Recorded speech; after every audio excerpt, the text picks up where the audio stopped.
Welcome! In this video, we are going to show you how to remove the warning messages from Samsung MTK devices. As we can see, this warning message comes up because the phone's bootloader is unlocked. To remove this, we need to connect the phone in ADB mode and in the Repair tab, click on Remove Warning Logos. Once you have made sure that your phone can be soft-bricked into boot ROM mode, select that option and Chimera will start removing the messages.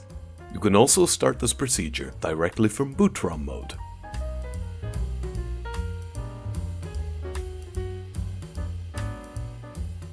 As we can see, the phone is booting up again and there are no warning messages on the screen. Thus, the procedure finished successfully. Thank you.